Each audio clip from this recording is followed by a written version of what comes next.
নমস্কার বন্ধুরা, সকলকে আমার চ্যানেলে স্বাগত। আমরা মোটামুটি সকলেই জানি সুপ্রিম কোর্টের রায় মতো রাজ্য সরকারের তরফ থেকে বিজ্ঞপ্তি জারি করে পঞ্চম বেতন কমিশনের অন্তর্গত সরকারি কর্মচারী এবং পেনশনারদেরকে বকেয়া ডিএ দেওয়ার কাজ ইতিমধ্যেই শুরু করেছে রাজ্য সরকার। এখন যে মূল প্রশ্নটি উঠে আসছে, এই পঞ্চম বেতন কমিশনের ডিএ দেওয়ার ব্যাপারে সুপ্রিম কোর্টের রায়টি কি ষষ্ঠ বেতন কমিশন অর্থাৎ রোপা 2019-এর ক্ষেত্রে লাগু করা যেতে পারে, যেখানে রোপা 2019-এর যে পে কমিশনের রিপোর্টটি জারি করা হয়েছিল সেই রিপোর্টে দিয়ে দেওয়ার ব্যাপারে কোনো রকম কোনো উল্লেখ করা ছিল না।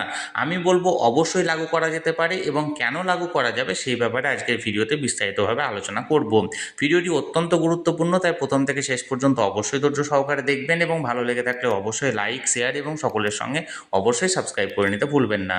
তাহলে চলুন আমরা বিস্তারিত জেনে নিই। দেখুন, আমরা সকলেই জানি রোপা 2019 যবে থেকে লাগু করা হয়, অর্থাৎ 1 জানুয়ারি 2020 থেকে যখন এটি এফেক্ট করা হয়েছিল, তখন ডিএ কোনো কিছু ঘোষণা করা হয়নি, অর্থাৎ 0% ডিআরনেস অ্যালাউন্স নিয়ে রোপা 2019 তার যাত্রা শুরু করেছিল। এবং রোপা 2019-এ প্রথম ডিআরনেস অ্যালাউন্সটা যুক্ত হয়েছিল ঠিক 1 বছর পর, অর্থাৎ 2021 সালের জানুয়ারি থেকে। এখন যে 21 সালের প্রথম 3% হারে ডিআরনেস অ্যালাউন্সের যে বিজ্ঞপ্তি জারি করা হয়েছিল রাজ্য সরকারের তরফ থেকে, সেটি ছিল সম্পূর্ণ আলাদা, এবং এই বিজ্ঞপ্তিতে রাজ্য সরকার কার্যত ডিএ দেওয়ার প্রসঙ্গটিকে মেনে নিয়েছিল। আপনারা যদি পাশাপাশি রোপা 2019-এর পরবর্তী যে কোনো ডিএ বিজ্ঞপ্তির সঙ্গে এই বিজ্ঞপ্তিটিকে তুলনা করেন, তাহলে দেখলেই বুঝতে পারবেন যে এই বিজ্ঞপ্তিতে রাজ্য সরকার সর্বতোভাবে মেনে নিয়েছে যে ডিএ দেওয়ার প্রক্রিয়াটি। চলুন দেখুন এখানে কি বলা হয়েছে। দেখুন, government of West Bengal finance department, Nabanna, Howrah থেকে বিজ্ঞপ্তিটি তখন জারি করা হয়েছিল। ডেট ছিল 14ই ডিসেম্বর 2020। 2021-এর 1 জানুয়ারি থেকে লাগু হয়েছিল। দেখুন, মেমোরান্ডামে এখানে কি বলা হয়েছে, সাবজেক্টে বলা হয়েছে grant of dearness allowance to state government employees and the employees of government aided educational institution, employees of statutory bodies, government undertaking, panchayat including panchayat kormi, municipal corporation, municipalities, local bodies, etc. and also dearness relief to the pensioner or family pensioner। অর্থাৎ সমস্ত ধরনের রাজ্য সরকারি কর্মচারীর পাশাপাশি grant মানে যে সমস্ত গ্র্যান্ট ইন এড কর্মচারীরা আছেন, অর্থাৎ টিচিং বা নন টিচিং স্টাফ, বা যে সমস্ত পঞ্চায়েতের কর্মী বা মিউনিসিপ্যালিটি কর্মচারী, এবং তার পাশাপাশি লোকাল বডিজ এবং সমস্ত পেনশনার বা ফ্যামিলি পেনশনারদের ডিআরনেস অ্যালাউন্স গ্র্যান্টের বিষয়ে। দেখুন, এখানে যে মূলত এই যে প্রথম স্ট্যান্ডারটা, সেটা পড়লে আপনারা বুঝতে পারবেন। এখানে স্পষ্ট উল্লেখ করা হয়েছে, the question of grant of number 1 কি দেখুন, dearness allowance in the revised pay structure implemented as per recommendation of the 6th pay commission in respect of government employees, the teaching and non-teaching employees of government aided educational institution, employees of statutory bodies, government undertaking, panchayat including panchayat kormi, municipal corporation, municipalities, local bodies, etcetera. অর্থাৎ এখানে একটা প্রশ্ন ছিল, যেহেতু রোপা 2019 যখন লাগু করা হয়, অর্থাৎ 6th পে কমিশন, এই 6th পে কমিশনে ডিএ দেওয়ার কোনো প্রসঙ্গ এই পে কমিশনের রিপোর্টে উল্লেখ করা ছিল না। এবং এই ডিএ প্রসঙ্গ নিয়ে যে প্রশ্নটা ছিল, সেই প্রশ্নটা এখানে কার্যত বলা হয়েছে। দেখুন, যে dearness allowance in revise pay structure, অর্থাৎ 6th পে কমিশনে কাদের কাদের জন্য, সমস্ত রাজ্য সরকারি কর্মচারী, সমস্ত টিচিং বা নন টিচিং এমপ্লয়ি, সমস্ত পঞ্চায়েতের কর্মী, স্ট্যাচুটরি বডিজ, এবং যে সমস্ত পেনশনার আছেন প্রত্যেকের জন্য।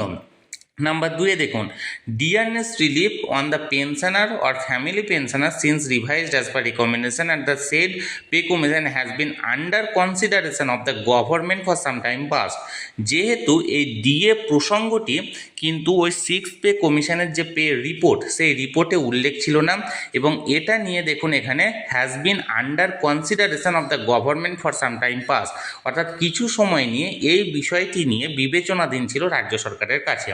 এবার 2 নম্বরে দেখুন, আফটার কেয়ারফুল কনসিডারেশন, সমস্ত কিছু ভালোভাবে বিচার করে, the governor has been please to decide the following, এবং সমস্ত কিছু দেখে গভর্নরের তরফ থেকে এই সিদ্ধান্তটা নেওয়া হয়েছে যে 3% হারে ডিআরনেস অ্যালাউন্স দেওয়া হবে।